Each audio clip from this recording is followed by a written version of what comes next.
أزول في الأول دا مثلا نصوفي سون أزهر تيفي أسا أمسلايا سيدنا ويا يوكلنا نار تجميل إي وينك قدشن غطاس غف توثلايت في يدلس في تموسني غف تصرف كاع غطاس قرا في تمدورتيس إلا كونساكري توت سا في à l'éducation, à la pédagogie, à l'éducation pour tous, à la culture, au militantisme. يعني ماشي ديو تسيتني غطاس وكيا من نار تجميل تساقيا واحد سعيد لوشاني محمد سعيد لوشاني يوغر سنديك تجميل تاسنار ذاكيا ازار تيفي يوغ ند المسلايه في محمد سعيد لوشاني نعرض ميس محمد لوشاني غادي امسلاي هادي تدويل تاكيا اني سين اطاس ونحفظ اطاس هاد نلمذ صورس في محمد سعيد لوشاني محمد ازول فلاك ازول فلاك طاهر ازول يبداك الى غدي توالين تنميرتي ازار تيفي نغد نرتج ميلتي محمد سعيد لوشاني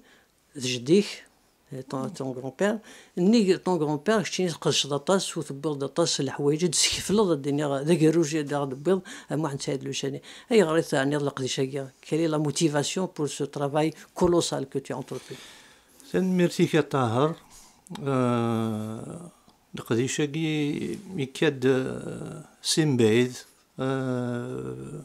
ما هو ياك فدير لا فهمه تيمسالاكي ومزروي تيمسال كيدلس اسماكني مزيه اسمي بدا ثبسوت القبايل ثبسوت المزيغان. Donc c'est à partir du printemps berbère 80 que j'ai eu, comme beaucoup, ce déclic, cet intérêt qui est devenu une passion pour les questions d'histoire, de mémoire et de culture. Et donc à partir de là, j'ai creusé petit à petit ce sillon, et c'est un sillon qui a mûri tranquillement. كشيني الطبيب ناخد بينيك اديني بالك الحير فاك وشو دار كتابينا كي خاصو لما تنيض سي لو برانتون بيربير كي ا ان بو كونستروي تا ديناميك ايتترا مي اون ميم طون ماشي اللي كانت خدمت تروح سكفلط داك الروجا كي جا جديك محمد سعيد لوشاني انويد محمد سعيد لوشاني محمد سعيد لوشاني كولي ثوا شولت ناث قادي قوث حلي قوث يراتن ذا مغناس ذا رجاز يكشمن دي militantisme très tôt. Et c'est un homme qui a eu plusieurs passions et plusieurs engagements en un temps où peu de gens étaient engagés en réalité, c'est-à-dire qu'on parle des années 1910 par là. Et c'est comme ça que il a, grâce à l'école, grâce à sa scolarisation, il a pu s'éveiller aux discriminations coloniales. Et une fois qu'il en avait pris véritablement conscience, déjà à l'école normale de Bouzarea, puisqu'il a commencé par être instituteur, là, il a eu d'autres engagements immédiatement à sa sortie de l'école normale, des engagements politiques, syndicaux et pour la défense de la mazérité.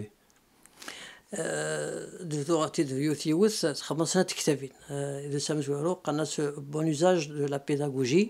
Oui. وكيا تنظف مشواري نس يما إلا يغرا إلا كل أنت مازيرت تزم كتاب بلي ليكول تا مازيرت غيرت مزورة لي زيكول كولونيال en 1874 سي لا دات بيان اكزاكت يغرا دينا ومن بعد يكمل مشواره كي القايا وديني يوكي il a été éveillé par l'école mais en même temps il s'est investi ensuite dans l'école c'est-à-dire يغرا ويصغر. Disons que pour être instituteur à l'époque, c'était la crème de l'élite coloniale. C'était véritablement une énorme promotion et en même temps, les instituteurs avaient une place toute particulière dans la société coloniale puisqu'ils étaient détenteurs d'un nouveau savoir. Mais ce savoir-là, mon grand-père aurait pu le garder pour lui, mais il n'a pas voulu le garder pour lui, bien évidemment. Donc c'est un savoir qu'il a voulu transmettre. Mais transmettre, pas dans le but uniquement d'une transmission, comme pourrait le faire un instituteur avec son élève. Justement, la pédagogie, je m'en ignorant les PV des inspections, des SRAR, ou la préface, Anne-Marie Chartier. Alors, ce projet-là du premier livre sur la pédagogie, je l'ai utilisé comme porte d'entrée dans l'œuvre de mon grand-père. Voilà. Donc pour ceux qui ne le connaissent pas, son œuvre centrale, son œuvre principale, c'est son œuvre pour l'instruction et l'éducation des Algériens sous la colonisation. Ça a été vraiment son œuvre première.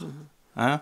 Et donc j'ai utilisé la pédagogie. Pourquoi? Parce que tout d'abord, en tant qu'instituteur, il a vécu à l'école normale de Bouzaréa des méthodes pédagogiques qui ne pensaient pas adaptées à l'environnement algérien. Et c'est à partir de cette réflexion-là qu'il a commencé à se documenter sur un grand courant international de pédagogie qu'on appelle le courant de la pédagogie nouvelle, qui est né dans les années 1910, avec des hommes comme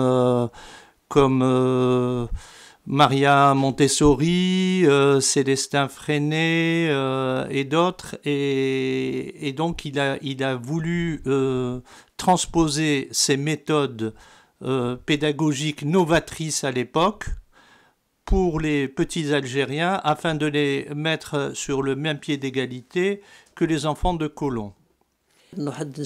Anne-Marie Chartier, qui a fait la préface de Ktabtagir, elle était agrégée de philosophie et de sciences de l'éducation, enseignante-chercheur à l'ENS de Lyon, où travaille les sciences de l'éducation, où elle a Mohamed Saïd Luchani, خاصو le mot de Sinara, mais على حسب بوينيت يزدفكير يزبط لي دوكيومون تفاد باللي زرقاز يخلينا تجميل تمقرنت.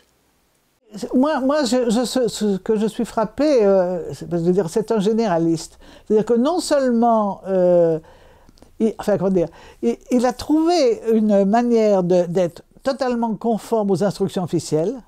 En permanence, il respecte la loi, d'être respectueux par rapport à la hiérarchie des inspecteurs et autres qui ne lui font pas d'avancement, même quand ils disent que ce qu'il fait est merveilleux, qui ne lui font qu'une publicité, mais d'être rebelle quand même à ce qui lui paraît être les contradictions de l'institution. Il travaille sur les contradictions de l'institution en montrant en permanence que vous ne faites pas ce que vous dites qu'il faut faire. Et moi, je veux faire ce que vous dites qu'il faut faire. Il a une compétence de diagnostic absolument formidable. Je veux dire qu'il comprend une chose, c'est que le problème n'est pas l'arabe, le berbère ou le français. Le problème, c'est la compétence de communication. Et que la compétence de communication qu'on a dans une langue, la capacité de dialogue, d'échange des enfants entre eux, c'est ça qu'il faut arriver à constituer dans la langue qu'on cherche à faire apprendre. Et apparemment, il était trop expert pour que les collègues se sentent capables de faire la même chose que lui. Il aurait fallu qu'il devienne conseiller pédagogique ou inspecteur et qu'il puisse former. Il aurait fallu qu'il puisse être formateur. Or là, les circonstances historiques ont complètement interdit cette lignée-là. Oui. نغالي نكمل أمثلة محمد سعيد لوشاني ساقي باش تاكي فرنسا خاصو لما أغلاق دي ستوديو يرز معنا لقاني لي غاكن قناليز نكمل أمثلة محمد مزيان في محمد سعيد لوشاني toujours dans le domaine de l'éducation يخدم سميت لا فرنسا ومن بعد dans l'Algérie indépendante aussi يكمل يخدم en tant que bénévole formateur encadreur il s'est beaucoup investi. Exact. Son parcours pédagogique, son parcours éducatif, c'est un parcours d'un demi-siècle. Donc c'est un parcours véritablement au long cours. Et ce qui est important, c'est d'en détacher la vision. C'est la vision et le but. Donc, s'agissant de vision, il avait très tôt la conviction que c'est par l'éducation et l'instruction que les masses algériennes pouvaient être émancipées. Donc ça rejoint son travail sur la pédagogie, mais ça rejoint également son autre travail qui est d'ordre syndical. Donc il fallait lutter contre les discriminations coloniales, non seulement les discriminations qui frappaient les maîtres algériens qui étaient sous-payés, qui étaient également surveillés. Et ensuite, il fallait également essayer d'agir sur la pédagogie, donc la manière d'enseigner aux jeunes Algériens. Donc leur donner des méthodes les plus modernes et les plus compétitives possibles. Voilà. À ce titre, on peut dire que sa vision a été validée par le temps et a été validée par l'histoire. Et évidemment, le syndicalisme, c'était également lutter pour l'ouverture d'écoles et de classes. Voilà. Donc, toutes ces actions-là nous amènent autour de la Seconde Guerre mondiale. Alors, la Seconde Guerre mondiale en Algérie, avec le régime de Vichy, a gelé toutes les activités politiques et militantes. Voilà. Et au sortir de la Seconde Guerre mondiale, mon grand-père s'est investi politiquement cette fois-ci. Et toujours dans le créneau, dans le domaine de l'éducation, on peut dire qu'il a eu un rôle très important, puisqu'il a été le rédacteur de la motion du 5 mars 1949, qui a mis fin aux discriminations scolaires et qui a consacré l'école unique pour tous les Algériens, sans discrimination. Ça, c'était une victoire considérable déjà. Mais il a été également rapporteur des bourses. Et en tant que rapporteur des bourses pendant 10 ans, il a fait voter des milliers de bourses pour les jeunes Algériens, qui auparavant étaient écartés par le colonat et par le parti colonial. Ce sont ainsi toute une élite qui a émergé grâce à cette action-là. Pendant la guerre d'Algérie, donc, il était au GPRA, il était à la mission de Rabat. Toujours fidèle à cet engagement pour l'éducation, il a été le rédacteur du projet pour l'école algérienne indépendante. Il a fait de toute sa vie une préoccupation pour l'éducation, l'éducation pour toutes, le respect, l'épanouissement de l'Algérien d'une manière générale.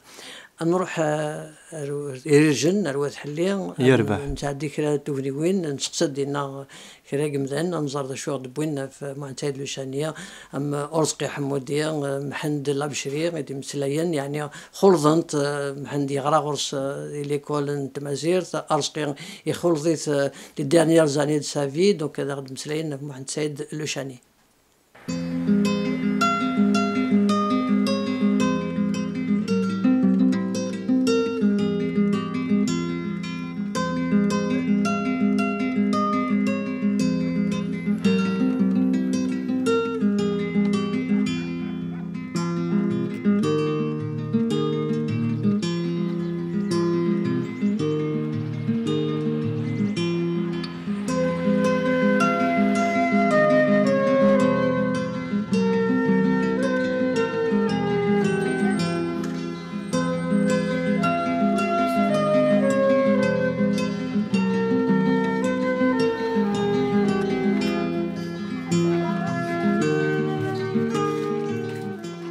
Je voudrais plutôt dresser le portrait de Mohamed Saïd Qadi en tant qu'homme, c'est-à-dire les péripéties, les combats qu'il avait livrés, l'adversité plutôt qu'il avait livrée dans son milieu à l'époque, dans son entourage, aussi bien villageois, à l'échelle nationale, dans son milieu, son contact avec le milieu français, c'est-à-dire le colon, l'administration française.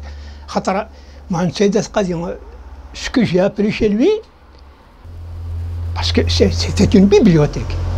C'est-à-dire la période où il avait vécu ça, laquelle il avait vécu, الفهم القراية والتقصيرة. Il est imprégné de différentes cultures. Alors, il s'alignait avec les villageois. Mais ailleurs aussi. lorsqu'il était dans le milieu français, du colonialisme français, il devrait tenir aussi, c'est-à-dire tout en préservant sa culture, tout en préservant son statut d'individu, d'homme kabyle, il faut qu'il préserve son originalité, tout en se mettant à la hauteur des concitoyens avec lesquels il est appelé à vivre une période, un moment de sa vie, son existence. Ancien conseiller général, ancien membre de l'Union française, fondateur de la Voix des Humbles, la revue La Voix des Humbles, c'était quelque chose. Mais dans le milieu rural, on accepte mal quelqu'un qui sort du lot. Il est obligé de s'adapter à la communauté villageoise. Tout cela, c'était des défis à l'époque. Je l'avais approché longtemps. Pour moi, pendant, peut-être pas des heures, mais une heure et demie. À un certain moment, c'est-à-dire, j'agissais avec lui, c'est comme on extrait de la roche de carrière. Se posait des questions, se posait une question au problème, il faut que la question n'ait dire j'en ai appris sur le statut, le blum violet, tout ça, les trucs, l'administration française. Et c'est dans une question, dans des surg, dans des genres de carrière, dans des surg, c'est qui pour moi à l'époque, c'est profiter.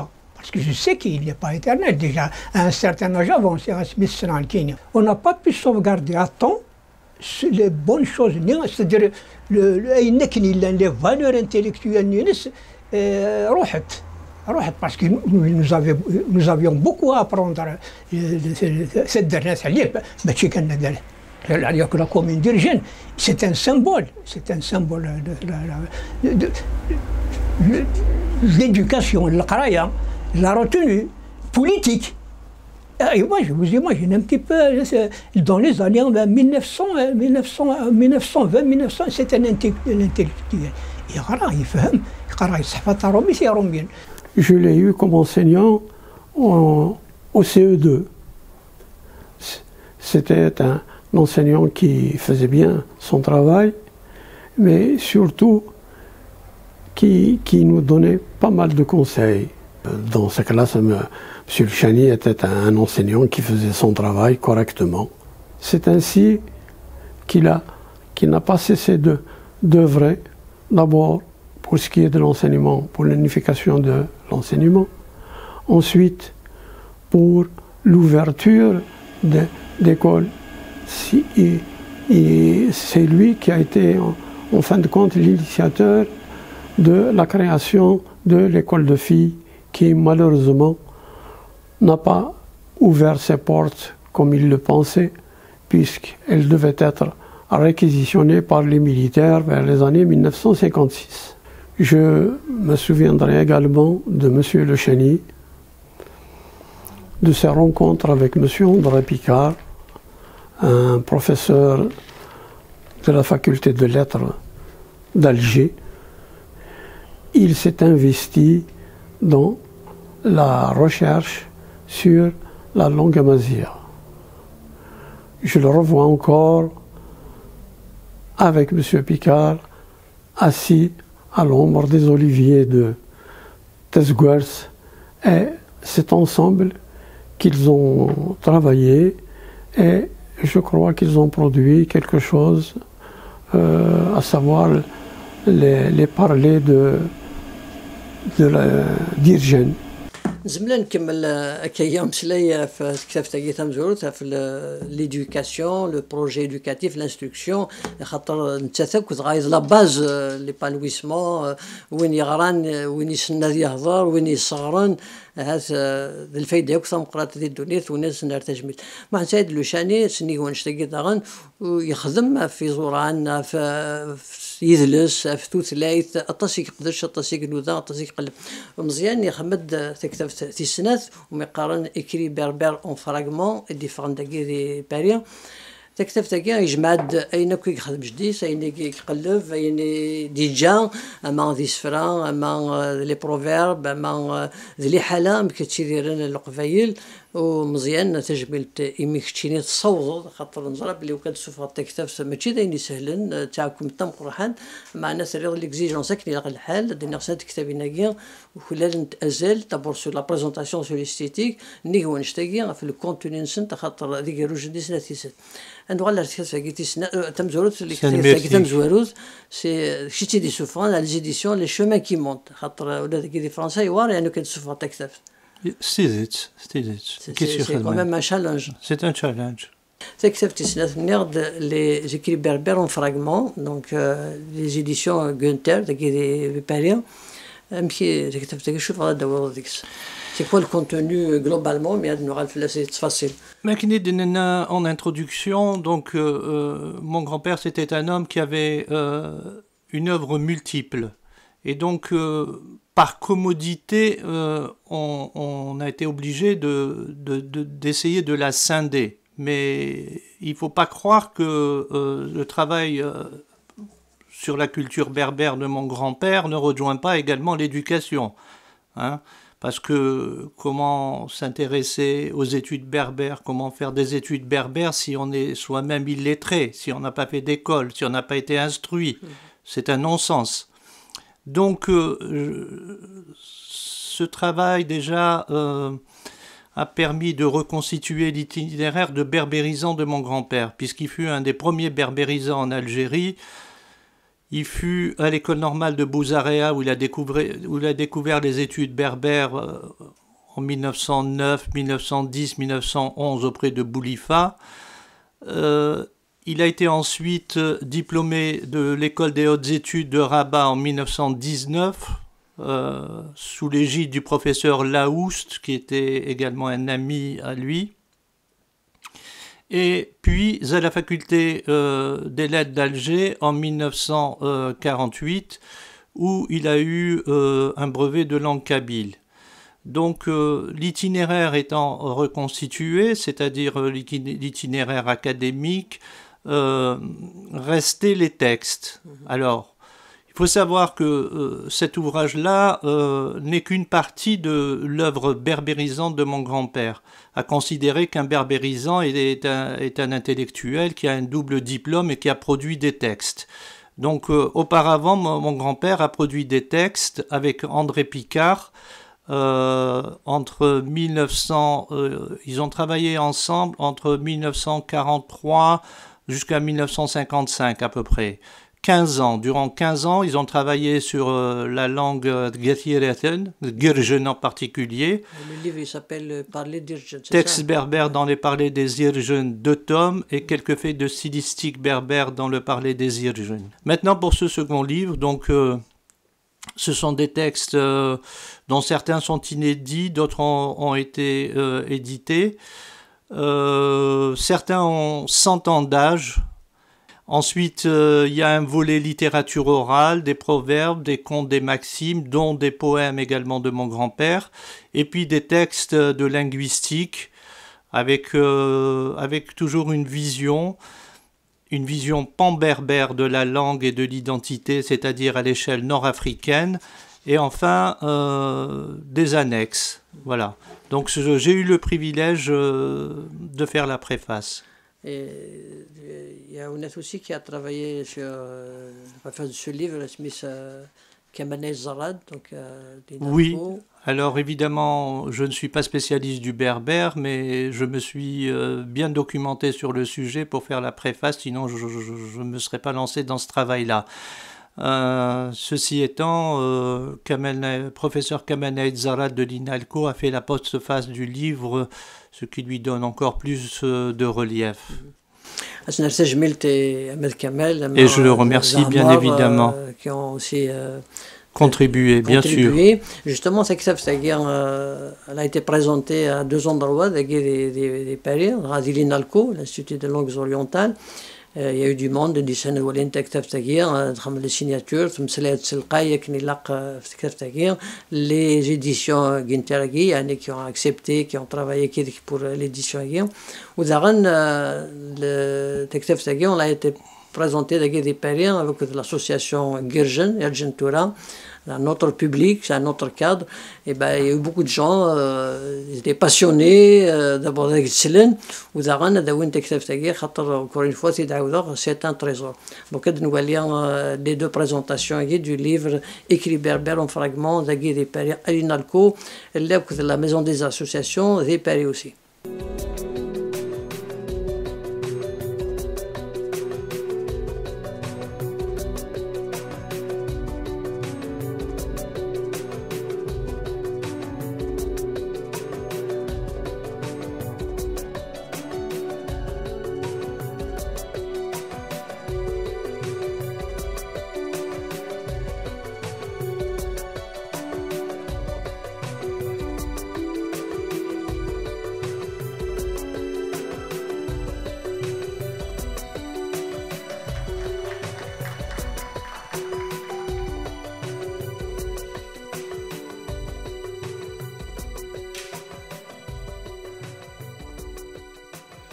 Cette rencontre plutôt historique et littéraire en même temps, c'est la reconnaissance d'un monsieur que personnellement je n'ai pas pu connaître, malgré que je m'intéresse à toutes ces questions. Mais j'ai découvert un homme qui a vécu dans presque l'anonymat, malgré que c'est un grand homme, qui a fait beaucoup de choses dans ce domaine. Et puis heureusement, il y a toujours quelqu'un qui peut reproduire tout ça. C'est son petit-fils, je viens de découvrir, qui est médecin et qui essaye de rechercher l'histoire, la vraie histoire en fait. C'est important parce que, en tout cas pour nous par exemple, c'est très important. Comme c'est un... Si on prend les textes qu'a publié André Picard, ce sont les textes de Le Chani, Mohamed Saïd Le Chani, qui sont dans Picard, donc ils sont utilisés pour l'enseignement du berbère, ici à l'INALCO par exemple, et ailleurs probablement. Et donc c'est très important. Et le livre lui-même, il est important parce que Mohamed Saïd Le Chani était un touche-à-tout. Donc il a parlé d'ethnographie, de morphologie berbère, de lexicographie, de lexicologie, de néologie. Donc il a vraiment un touche-à-tout. Et ces analyses en fait linguistiques restent quand même encore aujourd'hui pertinentes et elles sont très intéressantes pour les générations, donc pour nous et aussi pour les générations à venir. Pour moi c'est très très très important. Je suis une dame d'un certain âge, donc il y a des enfants et des petits-enfants et je dois leur transmettre qui ils sont, qu'ils sachent et qu'ils soient fiers surtout de leurs racines. Et j'en ai pris donc deux parce que j'en ai pris un carrément pour ma belle-fille qui est française. Je l'ai pris pour elle et j'ai demandé une dédicace pour ma belle-fille. Voilà, donc c'est surtout pour la transmission. Et je suis venue parce que je suis très très fière de la culture de berbère en général. زمر غادي ناخذ ذاك الدقسرد ايدي بوي غادي نغيث مازيغ شكون مزيان لو شاني جمع دوك يضريسني خدم جديس ولا خيرا تمثال لا دغادي تسكيله تمازيغ نكوني ندقس قدريس ان حوايج السماساكيه يظهر لي الحال هذا اللي ساكيا اطاسي دي بويا لا دغا ما راه يتمسلي غا في نزان غا في سفره ايا كلا ثني حوايج السماساكيه دقسين ساعه الشغال زربوا عنا الكليه هذا اللي ساكيا يدي خدمه كمزيان لو شاني في جديس يمي دي جماعه وكيضريسني يخدم جديس ذاين الهان ذاين راه دياوين اين الهان يثقفايليث يتمازيغ سوماثا. Déjà, Jdien, donc mon grand-père, on l'appelait souvent grand-père. On était quand même toute sa tribu autour de lui. Il était très affectueux, mais pas envahissant. Il était très très aimant. Il aimait transmettre. Il nous racontait des histoires de l'histoire d'Algérie. Il nous faisait faire nos devoirs. Il s'occupait de nous comme si c'était un vrai père. Nous, on a perdu notre maman jeune. Et la relève était là. Mon grand-père s'est occupé de nous. J'ai eu la chance de le connaître très tard. Il est décédé très âgé. En quoi il est important? Il est important aussi autant que toute contribution qui porte sur la langue, sur la civilisation amazigh berbère, et là pour le coup c'est kabyle, puisque nous sommes quand même un domaine qui est non seulement méconnu, sur lequel il n'y a pas eu beaucoup de travaux, mais en plus de ça, il y a quand même des États, il y a des puissances qui font en sorte d'éradiquer la mazérité. Donc sauver et transmettre un bout de cette langue, de cette littérature, de cette culture est très important.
Nous, la présentation de Ksaf d'Ilinalco, l'association des parents Irgen Thoura.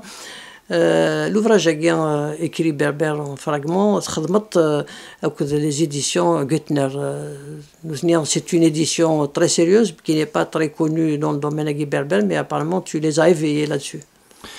Écoutez, les éditions Guttner, ce sont des éditions intellectuelles qui sont nées au tout début du XXe siècle et elles ont eu au départ une tradition de publication d'ouvrages en berbère et puis par la suite, malheureusement, ce sillon a été abandonné. Donc, je peux vous dire que j'ai eu le privilège de le relancer et c'est une édition qui est à l'avenir ouverte à des publications académiques, intellectuelles et scientifiques concernant le monde berbère.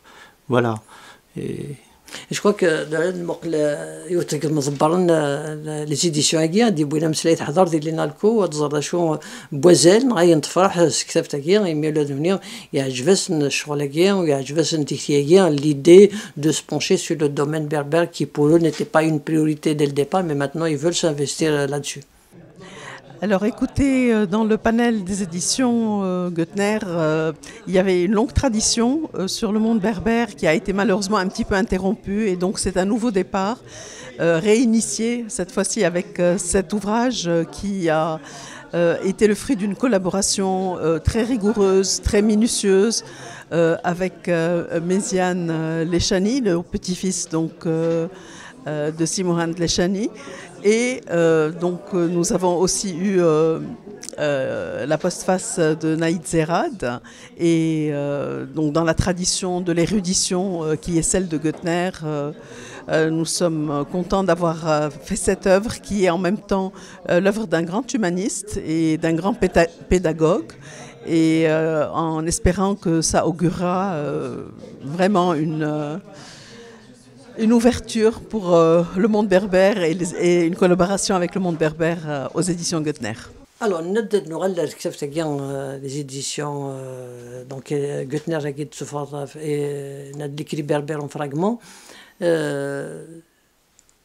لن يسفران لن لي بروفيرب لن مسلية في لا كولتور berbère زعما داوض يونس فرون كي كان الاختياري. Je te laisse le soin de trouver un poème ou un dicton, quelque chose qu'on pourrait retenir, même s'il y a beaucoup de choses à retenir dans ce livre, mais ça va être juste une petite approche. Disons que le livre offre un panorama complet et assez général sur notre culture.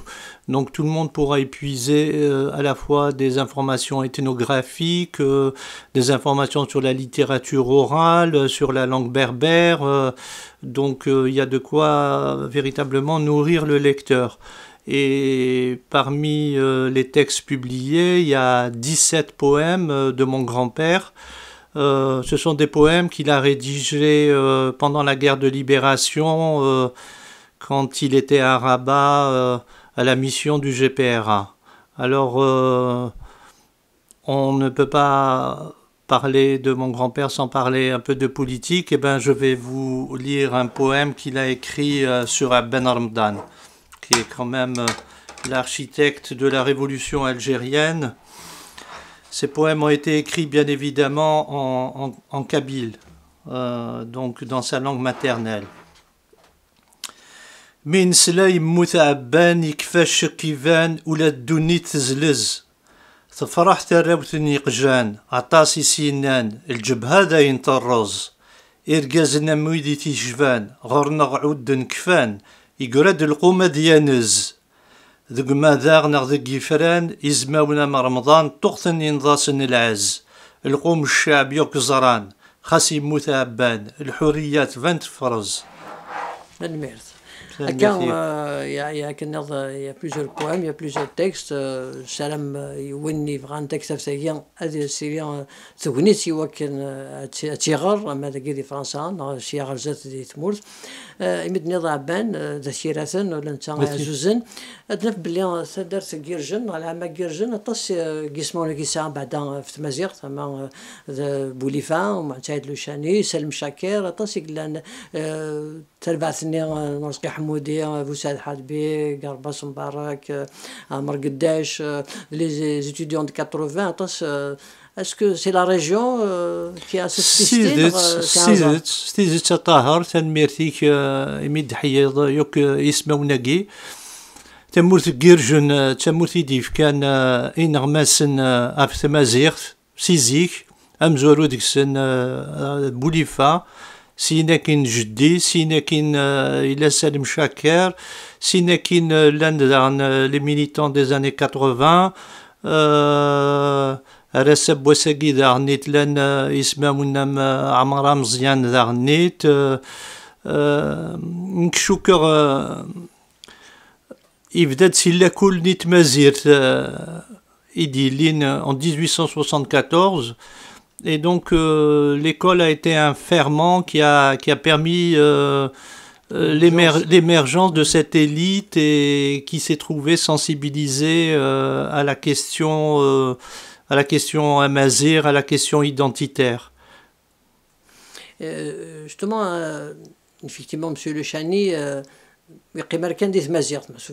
il a aussi un militantisme divers. C'est un militant dans tous les domaines. Et il a travaillé donc, dans le domaine notamment de Mazir, la Côte Boulifa, mais en même temps, celui dans le contemporain dont on parle souvent, c'est Mouloud Mamri. يخدم وقد مولود دا المولود يخدم وقد دارنيت نناتي تسقلينا وقد André Picard. Voilà. S'agissant de Mouloud Mamri, mon grand-père connaissait la famille Mamri depuis longtemps.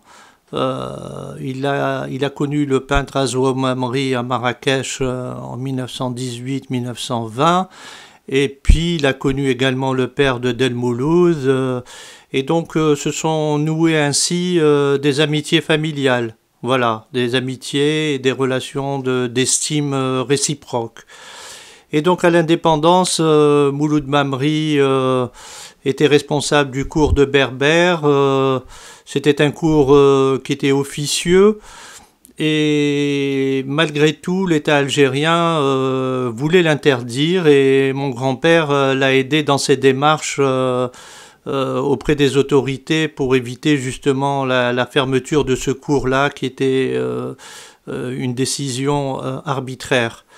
Mais au-delà de ça, les deux hommes ont travaillé également ensemble sur le berbère chez mon grand-père qui recevait à la fin des années 60 Mouloud Mamri régulièrement à la maison le soir, ils travaillaient ensemble sur le berbère. Et puis par la suite, mon grand-père lui a remis des écrits à lui, notamment une méthode d'apprentissage du kabyle qui est inspirée par les cours de l'école normale de Bouzaréa. Il lui a transmis également un glossaire de 3000 mots sur la langue kabyle parce que mon grand-père avait pour projet de faire un dictionnaire de la langue kabyle. Il jugeait qu'effectivement cette langue-là devait avoir un dictionnaire et que c'était une priorité. Et finalement après c'est Dalé qui a fait ce dictionnaire extrêmement utile pour nos études.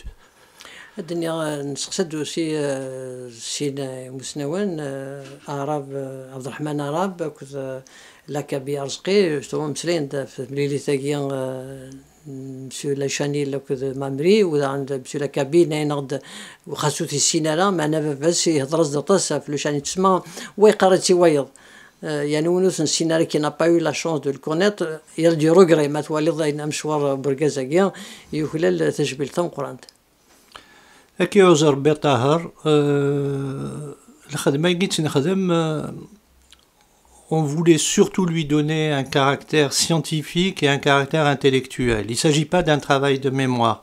c'est avant tout un travail intellectuel et un travail scientifique. Voilà. Donc tout est factuel, tout est argumenté, avec une riche biographie et une bibliographie également aussi riche. Donc maintenant, il appartient à ceux qui nous écoutent, aux lecteurs, de s'en imprégner, de les lire, de les diffuser à leur tour, puisque le destin d'un livre, c'est d'être lu et d'être partagé. دوك يعطيك الصحة. نفوك لي زيماج هكايا نغدنا عبد الرحمن أراب أرزقي لاكابي لو كنت محمد الله بشري يشيران تجميل مسيو لوشاني هاتي لك بغداد درنوض وقبل نسالي تدويل تاكيا.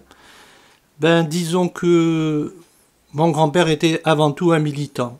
Voilà, un militant au service du peuple dans toutes ses dimensions, la culture, l'éducation, et donc il faut voir l'ensemble de ces engagements comme un engagement total et qui a une unicité et une vision surtout.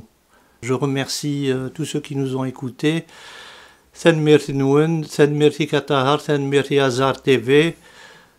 دايقي كان دوكا يعطيك الصحة مي دمسليضة في جديك خاطر مشيت الحياة يعني تستحيض هكا دي نظم محسوب دي نظم ماشي باش هاد نسفاني منا معنا ذا مزريو كدي يسفانن محسوب خاطر ذايني زان دي مغين ثاني ميرتيك نعاود باللي سنة كتابنا كاع في نهضر الساكيا دي بون يوزاج لا بيداغوجي مسيرة في حريش نتصرف كاع في ليدوكاسيون في لي بيداغوجي خدم محمد سعيد لوشاني لا كنت كتبت سنات اكري بربر اون فراغمون يعني تفضل سيني حريشن دي مقرانا خاصو لما يخدموا لنا خمسة سيرتيت ا سا فاسون ان توكا سي ان بيرسوناج ميليتون مولتيبل يدار 93 سكواسن يعني ماشي تدار نداع الديكان اطاسي يقدرش اطاسي يكرز ادينيا ولا يتمغي ونسالم باللي نعرض وكناس نار تجميلت اكن نزمر الا هذا كان يونس نفان غان بروجي دو فير ان دوكيومونتير خاطر يخلال لدنا مسلاي فلاس كارزات نسالم باللي انا وضق حريشاكيا هذا كاين يعطيك الصحه سان ميرتي مسقف العرض النار سان ميرتي ميغد بيضا مسلاي القاين خاصو لما يخلال تزولت نظن أدرم لي الشغل ذات ما عندهم زين. ثاني مرتين نجي غاونا هنا الخير نسلم باللي نبويا وند حريش نتموسني في محمد سعيد اللوشاني تكتابي ناقيان زمان انت ذاكي دي فرنسا دي تكوني تاكيا هاتي لو سيرمي وكنا انت بليل دي تمورت الجزائر تمورت القبايل وكذا نرجو قساني ديتون.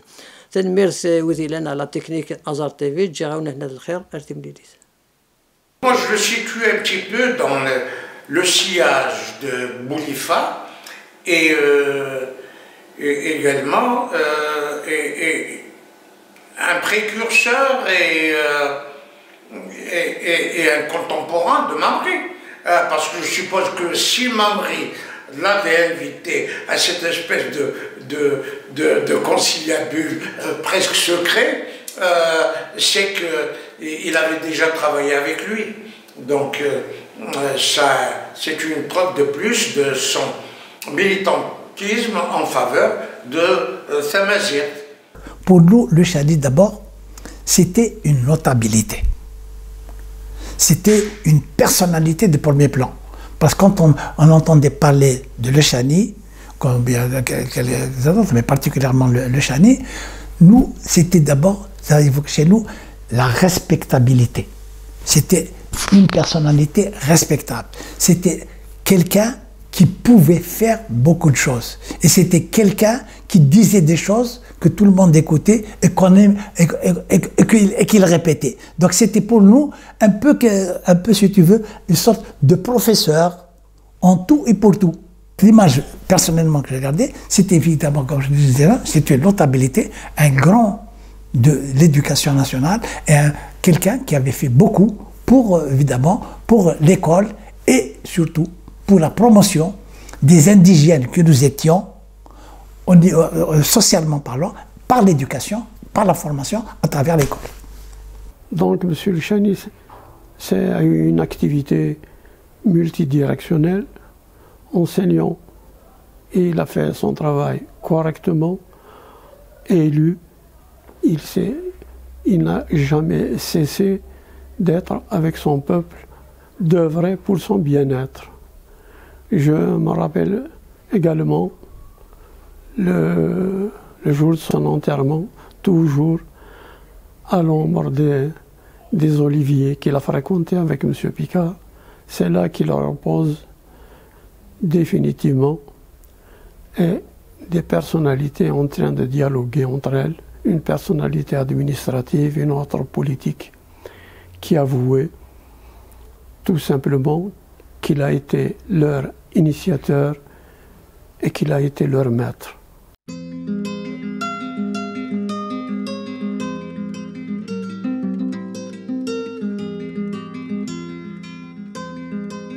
لقي قلاضي تزقورس بوحلوان تزقور ساكينة تحليها تزقورس بوحلوان وقي ضز كان بابا حمو يوغل كان مباباس بابا حمو يا كينيت نتسالو كجديم ابروكسيماتيفمون كي نخدم ليكول نورمال فغند ان 12 je ne sais pas approximativement entre 9 et 12 ما بابا حمو فلاش يعرفو ربي إذا نتيك اختارون هاد يوغال تقول كان باباس